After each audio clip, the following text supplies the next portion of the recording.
നിങ്ങളുടെ ഇഷ്ട പരമ്പരകൾ എക്സ്ക്ലൂസീവായി സൺ നെക്സ്റ്റ് ആപ്പിലൂടെ തികച്ചും ഫ്രീ ആയി ഇപ്പോഴേ ആപ്പ് ഡൗൺലോഡ് ചെയ്യൂ. ഞാനും അത് പറയാനിരിക്കായിരുന്നു. അവൻ വല്ലാതെ മാറി. സത്യം പറഞ്ഞ പണ്ടത്തെ നിഖിലാണെന്ന് പറയാനേ പറ്റില്ല. എന്തൊരു വിനയവും അനുസരണയും ഞങ്ങൾക്ക് പോലും വിശ്വസിക്കാൻ പറ്റുന്നില്ല. നാളെ കുടുംബക്ഷേത്രത്തിൽ പോകുന്ന കാര്യമാ ഞാൻ പറഞ്ഞുകൊണ്ടിരുന്നത്. പോണം. കാര്യങ്ങളൊക്കെ നമ്മൾ തീരുമാനിച്ചെങ്കിലും എല്ലാം ദൈവങ്ങൾക്ക് കൂടി ഇഷ്ടപ്പെടണ്ടേ. ക്ഷേത്രത്തിൽ പോവാൻ ഞാനും വരുന്നുണ്ട്. നിഖിലിന്റെ അഞ്ജനമോളുടെയും പേരില് വഴിപാടൊക്കെ നടത്തണം. കുടുംബ ദൈവങ്ങളുടെ അനുഗ്രഹം ഇല്ലാതെ ഒന്നും നടക്കൂല.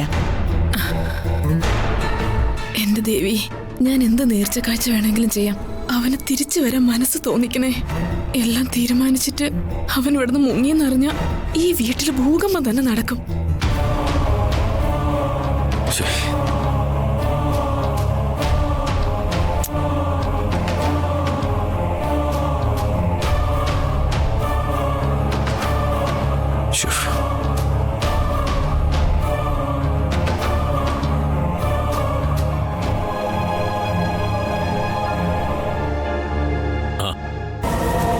ഞാനേ നിഖിലിനെ ഒന്ന് വിളിക്കായിരുന്നു.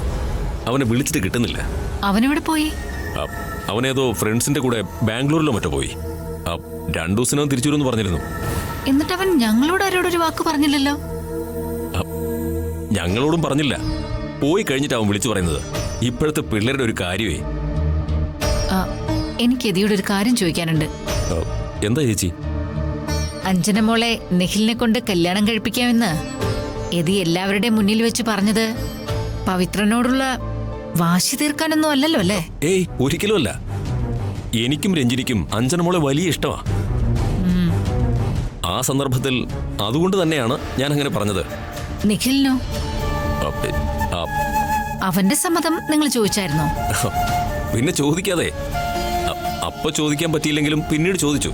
എന്നിട്ട് അവൻ സമ്മതിച്ചോ? പിന്നല്ലാതെ. അവന് ഒരു സമ്മതക്കുറവും ഇല്ല ചേച്ചി. അല്ല, ചേച്ചി എന്താ അങ്ങനെ ചോദിച്ചേ? അവളൊരു പാവം കുട്ടിയാ. ഒന്നും മിണ്ടാൻ കൂടി അതിന് കഴിയില്ല. അതിനെ ചതിച്ചാ ദൈവം പോലും പൊറുക്കില്ല. ചേച്ചി എന്തായി പറയുന്നത്? സന്തോഷത്തോടു കൂടി തന്നെയാ ഞങ്ങൾ അത് പറഞ്ഞത്. നിഖിലിനെ കൊണ്ട് അഞ്ജന മോളെ കല്യാണം കഴിപ്പിക്കുന്നതില് ഞങ്ങൾക്ക് 100% സമ്മതമാ. ഞങ്ങൾ പറയുന്നതിനപ്പുറം അവൻ ഒരു വാക്കില്ല. കല്യാണം തീരുമാനിച്ച കാര്യം സുഹൃത്തുക്കളോട് പറയാൻ വേണ്ടിട്ട് അവൻ ബാംഗ്ലൂർ പോയത് തന്നെ. അഞ്ജന മോളെ ഞങ്ങൾ സ്വന്തം മോളെ പോലെ തന്നെ നോക്കും. എനിക്കത് കേട്ടാ മതി. ഏട്ടത്തി ജോത്സ്യനെ വിളിച്ച് നിശ്ചയത്തിന്റെ തീയതി കുറിക്കാൻ പോവുക. എന്തെങ്കിലും ഇഷ്ടക്കുറവ് ആർക്കെങ്കിലും ഉണ്ടെങ്കിൽ അത് നേരത്തെ പറഞ്ഞാ വെറുതെ ആ കുട്ടിക്ക് മോഹം കൊടുക്കണ്ടല്ലോ. ആർക്കും ഒരു ഇഷ്ടക്കുറവും ഇല്ല. ഈ കല്യാണം നമ്മൾ ഗംഭീരമായിട്ട് തന്നെ നടത്തും. ചേച്ചി ധൈര്യമായിട്ട് ഇരിക്കെ.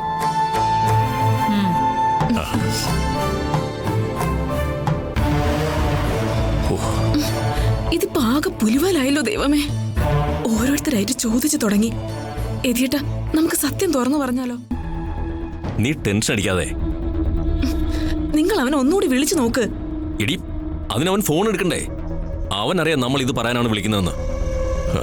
എടുക്കില്ലവൻ. ഇനിയിപ്പൊ നമ്മൾ എന്ത് ചെയ്യും എതിയേട്ടാ?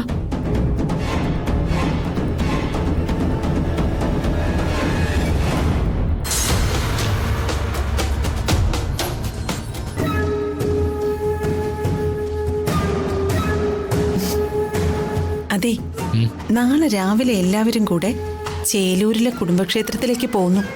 ഓ, നാളെ എന്താ പ്രത്യേകത? ദർശന IPSന്റെ പ്രിലിമിനറി പരീക്ഷ പാസ്സായതിന്റെ നേർച്ച നടത്താൻ വേണ്ടിയാ നാളെ പോകുന്നത്.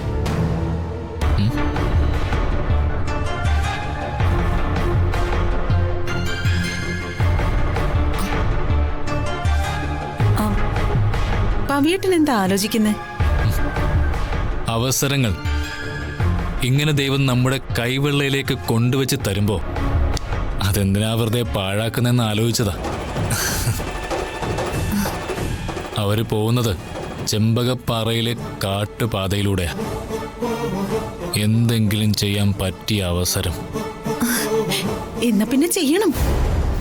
അവസരം എന്തിനാ നമ്മൾ പാഴാക്കുന്നത്? അത് തന്നെയാ ഞാനും ആലോചിക്കുന്നത്.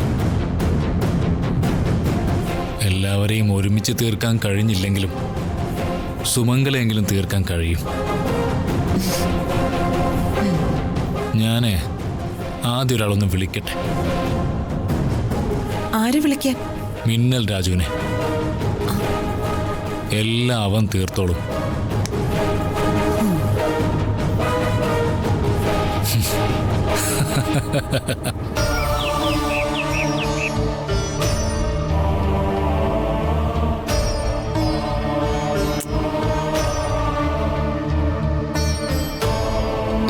എന്തായി? അവനെ കിട്ടിയോ? ബെല്ലടിക്കുന്നുണ്ട്, ഫോൺ എടുക്കുന്നില്ല അവൻ. എന്തൊരു അഹങ്കാരം അവൻ ഈ കാണിക്കുന്നേ. അവൻ നമ്മളെ നാണം കെടുത്തോ?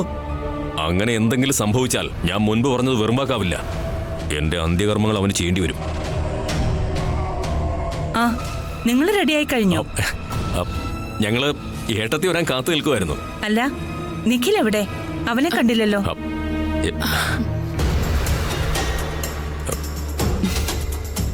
എന്തു പറ്റി? അയ്യോ ഏട്ടത്തി, അത് പറയാൻ മറന്നുപോയി. അവൻ ഏതോ കൂട്ടുകാരെ കാണാൻ ബാംഗ്ലൂർ വരെ പോയതാ. ബാംഗ്ലൂരോ? എന്നിട്ട് അവനൊന്നും പറഞ്ഞില്ലല്ലോ. ഞങ്ങളോട് ഒന്നും പറഞ്ഞില്ല. യാത്ര പറയാൻ വന്നപ്പോഴാ ഞങ്ങൾ പോലും അറിയുന്നത്. ഏട്ടത്തി നല്ല ഉറക്കത്തിലായിരുന്നു, അതുകൊണ്ടാ വിളിക്കാതിരുന്നത്. സാരമില്ല, 2 ദിവസത്തിനകം വരും. ശരി, എന്നാ പിന്നെ നമുക്കിറങ്ങാം. വാ. അമ്മേ, പോവല്ലേ? ദേ, ഈ ഗുളിക കഴിച്ചിട്ട് പോയാ മതി.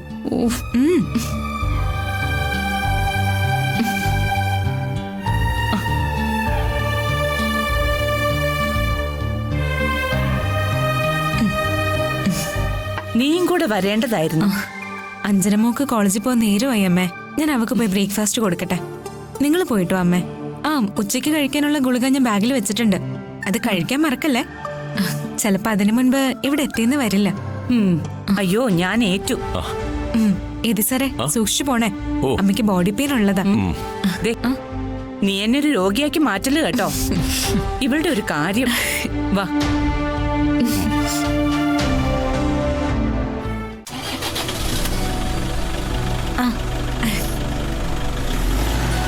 ശരി.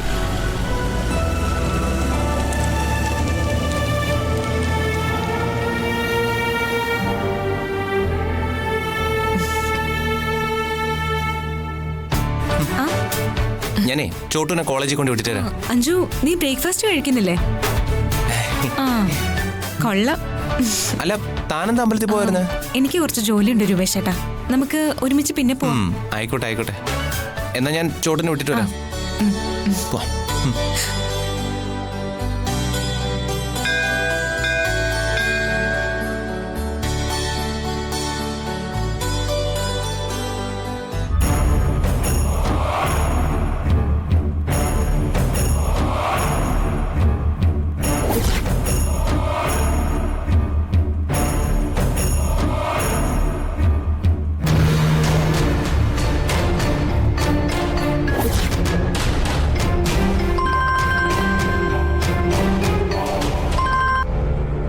ഹലോ ഹലോ രാജേട്ടാ, അവരോട് എത്തിയിട്ടില്ല. ശരി, ഞങ്ങൾ അങ്ങോട്ട് വരാം. വാടാ.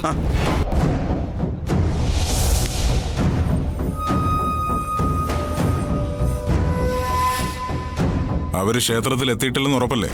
ഉറപ്പാണ്. ഉറപ്പാ. അവരെ ക്ഷേത്രത്തിൽ എവിടെയും കണ്ടില്ല. എങ്കിൽ അവരിപ്പോ എത്തും. പ്ലാൻ എങ്ങനെയാണെന്ന് ഞാൻ പറയാം.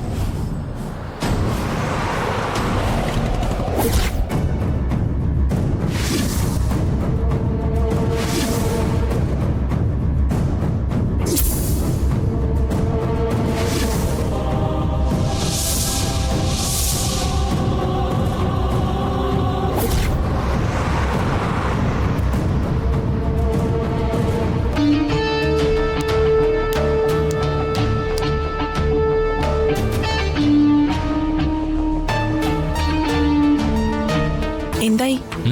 എല്ലാം റെഡിയല്ലേ? അതോ മുമ്പത്തെ പോലെ എല്ലാം പാഴായി പോവോ? നിന്റെ കരുനാക്കെടുത്ത് നീ വളക്കല്ലേ. ഞാൻ എന്റെ ടെൻഷൻ കൊണ്ട് ചോദിച്ചു പോയത്.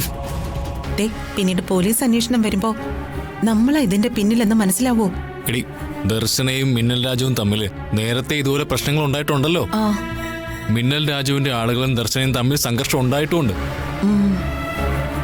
ഇത് അതിനുള്ള പകരം വീട്ടിലാണെന്ന് കരുതിക്കോളും. പറഞ്ഞെന്ന് ആവെടുത്തില്ല. മിന്നലെ വിളിക്കുന്ന എല്ലാം കഴിഞ്ഞു കാണൂ. ഹലോ, എന്തായി രാജു? അവരെ സ്കെച്ച് ചെയ്തിട്ടുണ്ട്. ഇത്തവണ പിഴവ് പറ്റില്ല.